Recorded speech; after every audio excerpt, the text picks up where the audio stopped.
Welcome to First. I'm Nichelle Poston along with Mark Eichman and Shirley Min. The Cop on the Beat is just one of the keys Wilmington is trying out to control shootings and other acts of violence. First reports on another form of community policing efforts this week. The birding community has a new champion when it comes to showing how important Delaware is to bird migration patterns and our environment in general. And a new federal program aimed at making some at-risk schools a priority. It's going to mean some changes in the way schools do business. We'll explain. First, your public media news magazine starts now.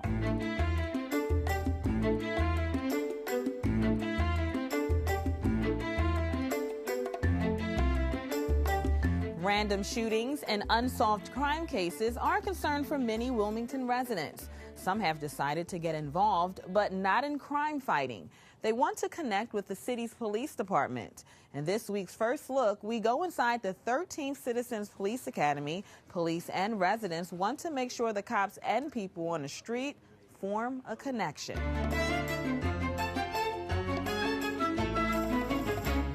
In about 15 years, I think it's gotten to the point is they don't even want to talk to us.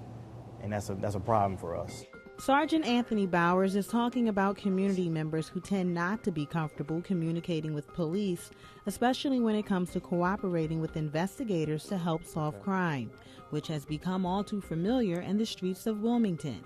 If we do not engage the community and get the community on board for us, I mean, we become an occupying army. It's something that we're not trying to do. That's a major piece to all of this. Nowadays, you can see parents telling their kids, cops are bad. Cops are not bad. Whatever the case, Wilmington police are working to change that mindset through the department's 13th Citizens Police Academy. The overall goal is to bridge the gap between the community and the police officer. So let the community see what we do on a daily basis and what our job is, so they'll feel comfortable of coming and talk to us or calling us and let them know what the problems are. Unfortunately, that idea may not be possible for everyone in the community when looking at the number of shootings in the city. To date, Wilmington has seen at least 20 homicides, and the number of shooting incidents has nearly quadrupled. One reason Deladon found it necessary to join the academy. I want to see the actual, from beginning to end, to see exactly what the officers have to go through. Maybe when a 911 call comes in, where does priority go? Do they answer right away? How they prioritize the calls coming in. Gina Deladon is one of 24 concerned residents who decided to participate in the academy and learn how she too can encourage healthy relationships between police and residents. They cannot do the job of the entire city. The city has to also help. That's why Deladon, along with residents of the Trolley Square neighborhood, created a group to deter crime. Wilmington One Corner at a Time is where we go out into problem corners of the city and make our presence. Not that we're there to arrest people or anything like that. The cops are with us, but we're there to let the residents of that area know it's safe to come outside. Come on, come out, mingle with the officers and see what's going on. In the city's 3rd District, community activist Carol Banks, who owns several properties there, says tackling crime in that section appears to be more challenging. There's tremendous poverty on that northeast side. And because of that poverty, there's a lot of crime. Although Carol doesn't live in that section of the city, the activist says she understands why so many people have ill feelings toward the men in blue.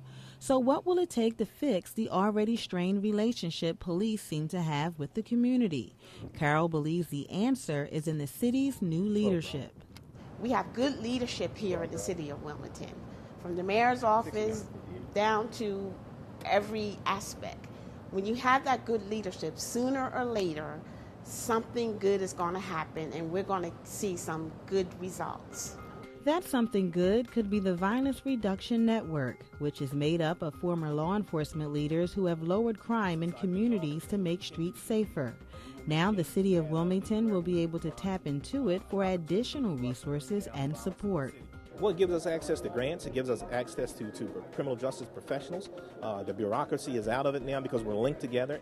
And with the federal network and local residents here at the Academy working toward bringing down crime, the mayor admits that the city can achieve that But in the meantime, while this room may seem full, Sergeant Bowers is already looking forward to the next citizens training and forming a working relationship with one other group that's missing from the academy. The backbone right now of the community is the younger generation, so if we can get someone in here to do that, and I think we'll be successful.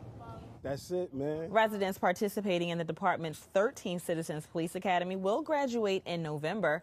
The 8-week course introduces residents to every department and staff member. Residents even get to go on a ride-along patrolling Wilmington streets. So, Nichelle, the goal of this is partly to attract more young people to the department. What are the age ranges they're looking at? Well, Sergeant Bowers tells me the goal is to get people at least 18 years of age involved, as well as those in their 20s. I like to add there was at least 2 young people in the academy this go-round. One is a recent college graduate who's looking forward to being on the force one day. So how often are these academies going to be presented, offered? Well, Mark, that's a very good question. Officials are still working on that and will like to have the Citizens Police Academies once a year. However, we'll keep you posted, and our viewers as well. We'll let them know when the next one will take place. All right. Thanks, Nichelle. We'll continue to follow the issue of crime in Wilmington. It will be one of the questions we put to candidates for Attorney General. That's next on First. Our Decision 2014 coverage of the Delaware Attorney General's contest continues with the Democratic candidate, Matt Dehn. Now, you know him as the current Lieutenant Governor, so Matt, thanks so much for being here. My pleasure. Thank you for having me. I want to ask, why do you think you should succeed Beau Biden as Attorney General?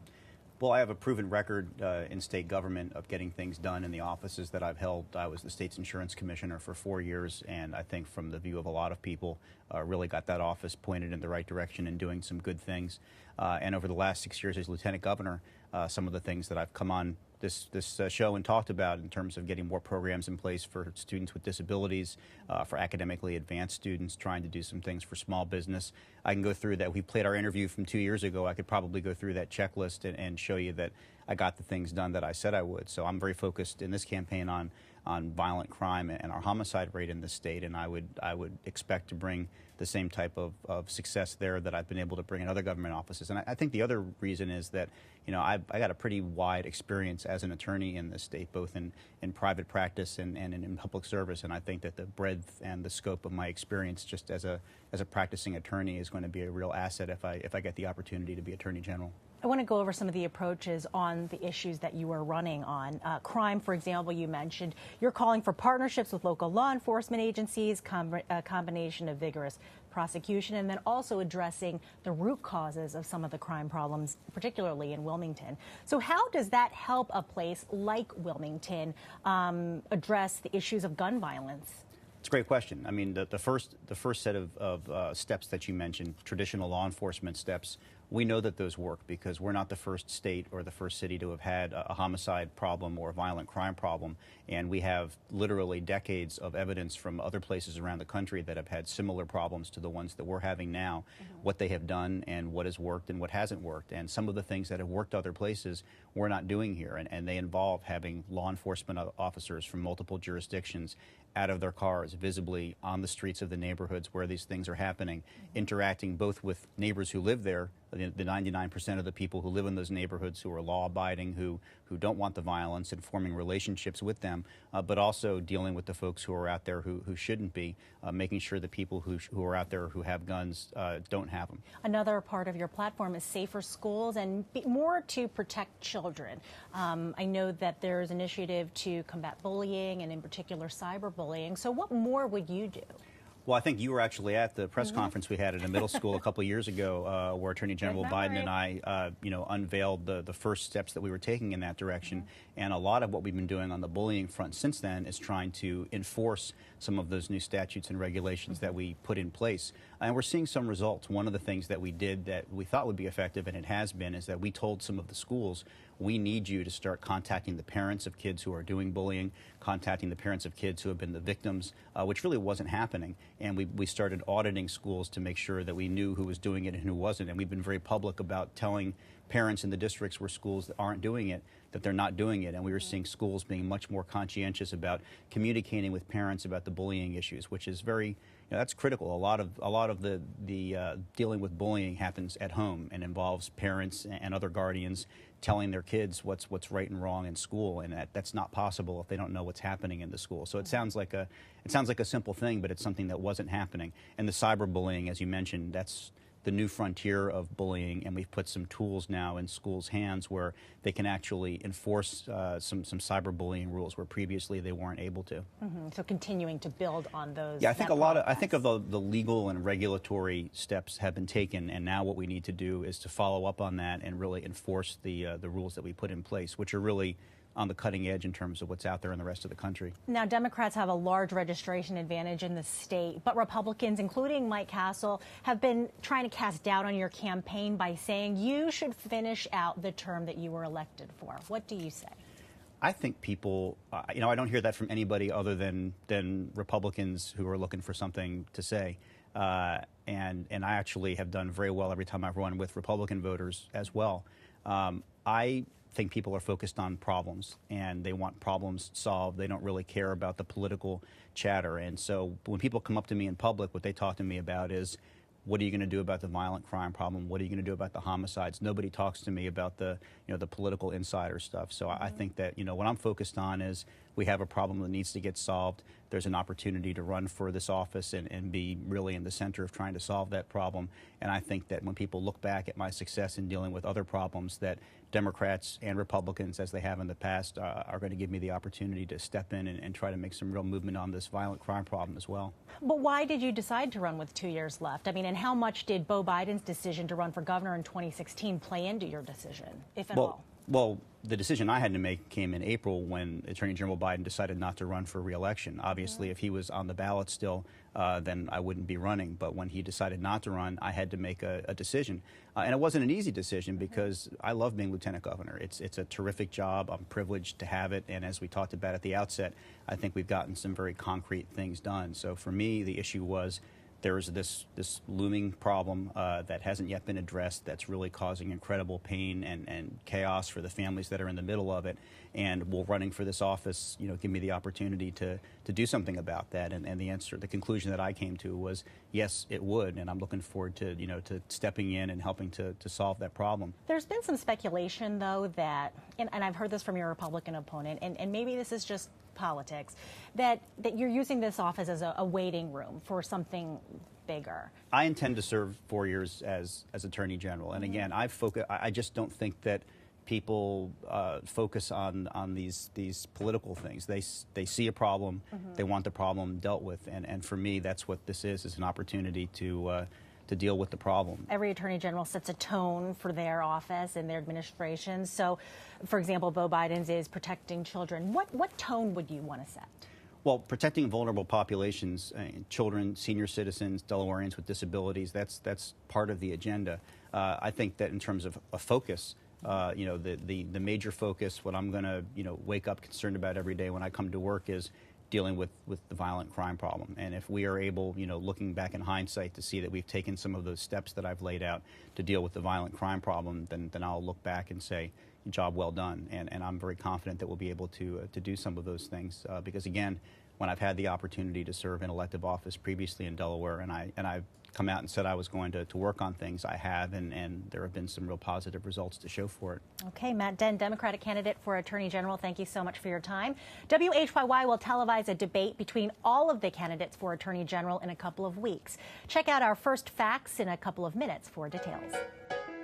Coming up on First, Delaware has always been an important stopping point in bird migration. Delaware Today joins with First to show you how big a deal that is. And a beautiful day in Sussex County acted as the perfect backdrop to celebrate the life of Matt Haley. The old real estate adage, location, location, location, is being applied in a new way in Delaware, birding. Bird watchers in the first state are enjoying the peak of fall migration, and the American Birding Association has just finalized its move to Delaware to be in the middle of it all. We keep our eyes on the skies as we take a look at that move, along with our content partner, Delaware Today magazine.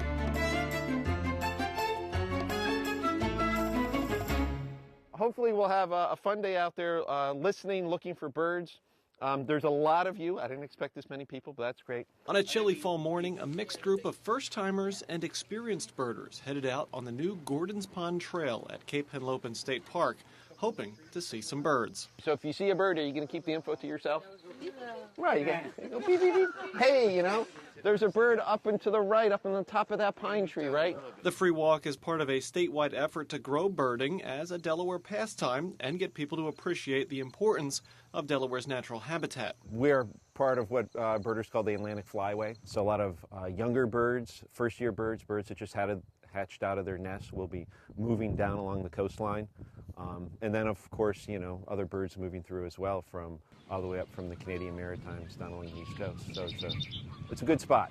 That good spot led the American Birding Association to migrate its headquarters from Colorado to Delaware City. What Delaware really offers is it offers an incredible location that is proximate to a huge percentage of the population of the U.S. and Canada and a huge percentage of the birders in the U.S. and Canada. And we really want to act to bring that birding community together more visibly and more effectively. Growing that birding community is part of the ABA's mission, creating that special moment where it all clicks. It almost can be like a conversion experience. And like before I got it, I was one person, and after I got it, I just saw all these things that were lost to me before. And I don't think you can make anyone have that experience, but I hope we can help create the conditions for people to have it. Right over the tree line. One of the best ways to have that conversion experience is with an experienced guide. So potential for upland woodlands birds on either side, marsh birds in the middle. My job is to help people see the birds, so using my ears, using my eyes, and allowing people to use their own ears and eyes to look for birds and just help guide them find the different types of birds. And it's a great pastime for people of all ages. And while state leaders hope for an economic impact from increased birding visits, paying closer attention to birds has an environmental impact as well. Birds are tough, let me tell you, but in some ways they are more sensitive to environmental changes. And if we pay attention to the birds, we can often get a little glimpse into what the future might hold for us. Bird watching can be much like a treasure hunt, some dead ends and plenty of patience required. The payoff in finally locating a bird along the trail is obviously what you're looking for out there. We're joined now by Kevin Noonan, who wrote about the topic for our content partner, Delaware Today magazine. Kevin, thanks for being here. My pleasure. You write about how Delaware really is in a prime location for this, and that's drawn the American Birding Association here from arguably one of the most beautiful states in the country, Colorado, but they're here in Delaware because of the birds that are here. Well, also, again, if you look at the geography, the topography of the Delmarva Peninsula, not just Delaware, you can really see why it would be such an attraction. It's part of the North Atlantic Flyway, so obviously you have birds flying over. But if you just look at the swamps, the marshes, the Delaware Bay, Chesapeake Bay on the other side, you can really see, if you take a bird's eye view of the state and the Delmarva Peninsula, you can really see why it would be such a prime spot for birding. And that prime spot and the birds that are coming to this area are sort of what the state tourism officials are using in their pitch to get more birders to come here and to see what is here. Well, it's really a win-win situation for Delaware in that regard and for tourism. Ecotourism is big now. It's a multi-million-dollar industry. It brings millions and millions of dollars to Delaware and the whole Delmarva Peninsula. But also it's a kind of industry, it doesn't bring any pollution with it. It brings in people who tend to have a few more dollars in their pocket that they're going to spread around. And it also, in the win-win situation, it really spreads the word about habitat and just about conservation in general. So in every possible way, it's really a good situation for the state. And I guess there are people traveling all over the world to see birds. Why not come here to Delaware? Well, especially if you look at the population center and how close it is to so many people, it really is a prime spot. All right, Kevin Noonan, Delaware Today magazine, thanks so much for being here. My pleasure. You can read Kevin's article online at delawaretoday.com. It's on newsstands now. Delaware Today is a content partner of newsworks.org/Delaware.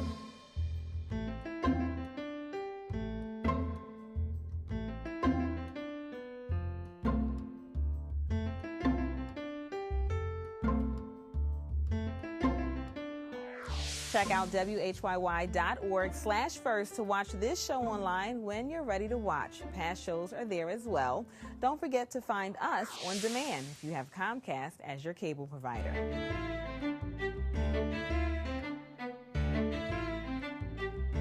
Delaware was recently awarded $6 million in federal and state money to help turn around 6 low-performing schools designated as priority schools. Delaware's Education Secretary Mark Murphy joins me now to talk about the initiative. Great to have you here. It's great to be here.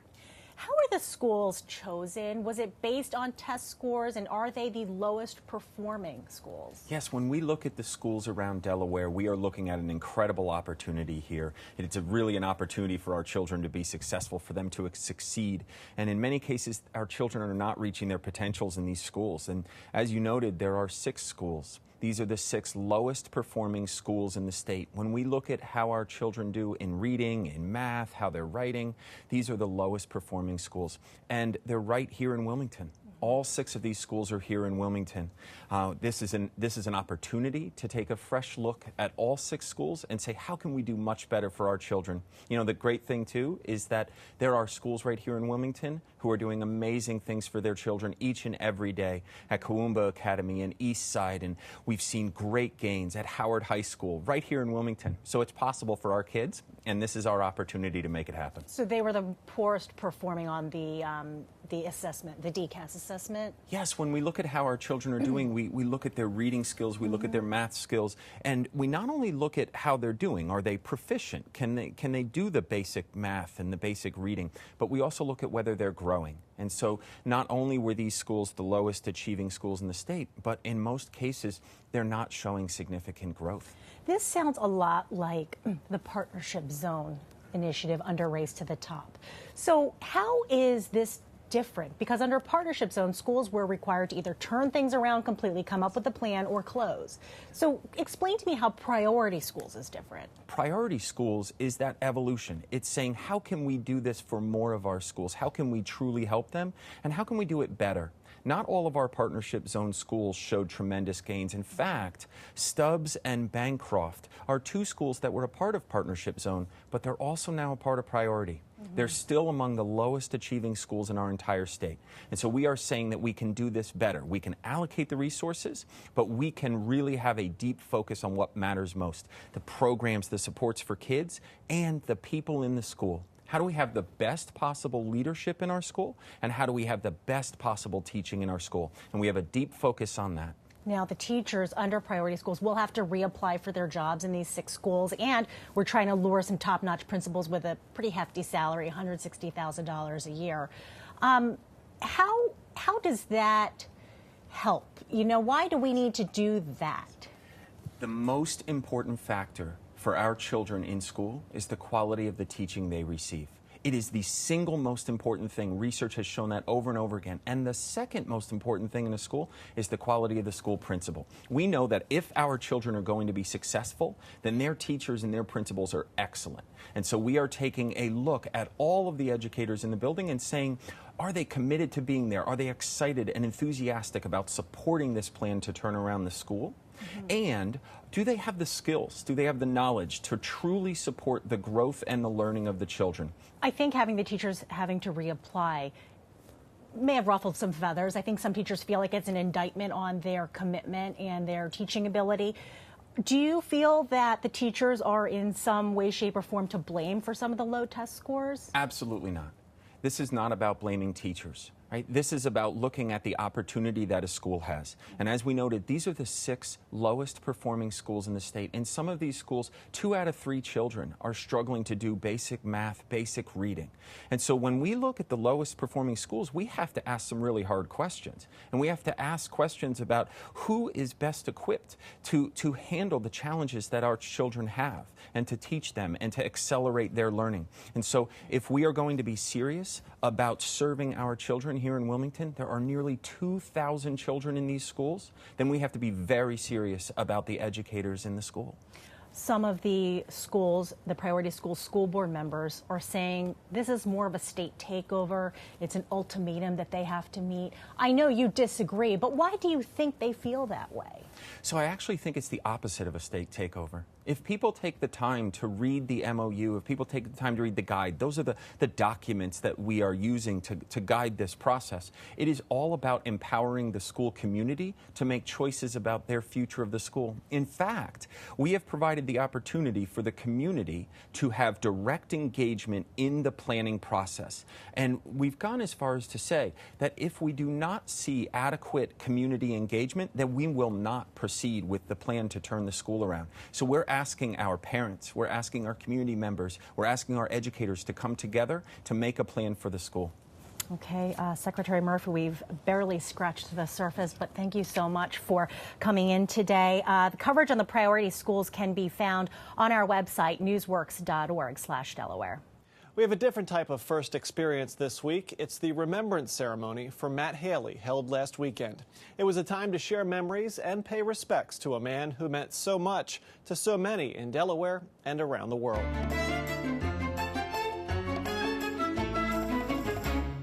Pleased to meet you.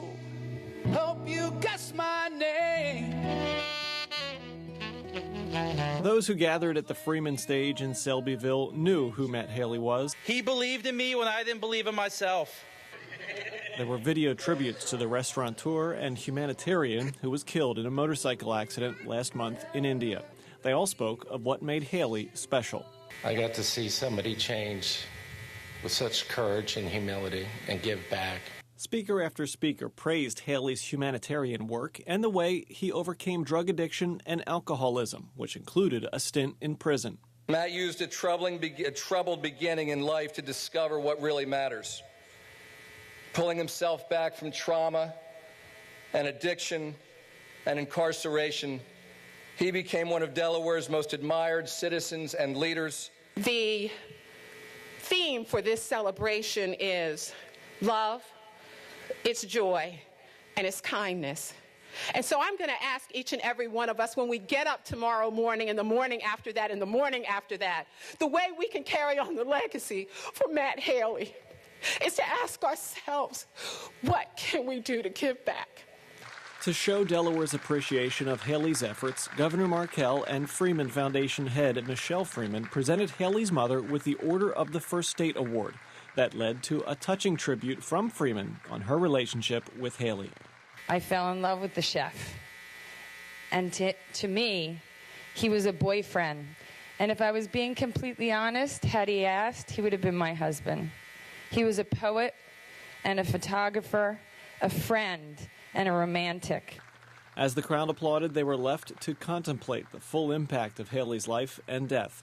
And to help them do it were a variety of musical selections that had, at one time or another, made an impact on Haley.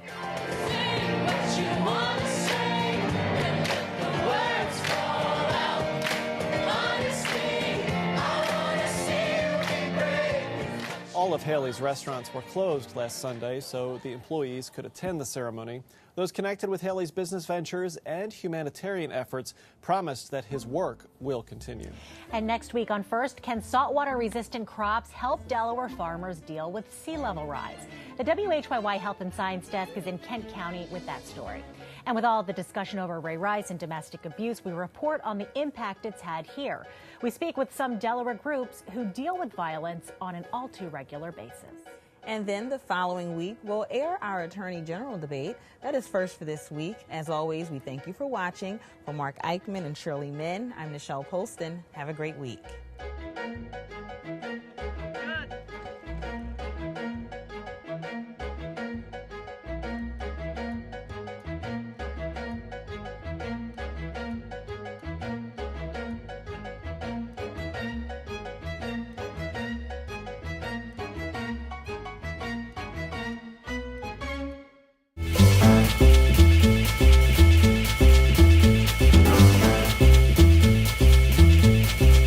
City Council is encouraging the public to attend the next Education, Youth, and Families meeting, where the main topic will be the Priority Schools Initiative from Governor Jack Markell and the Delaware Department of Education.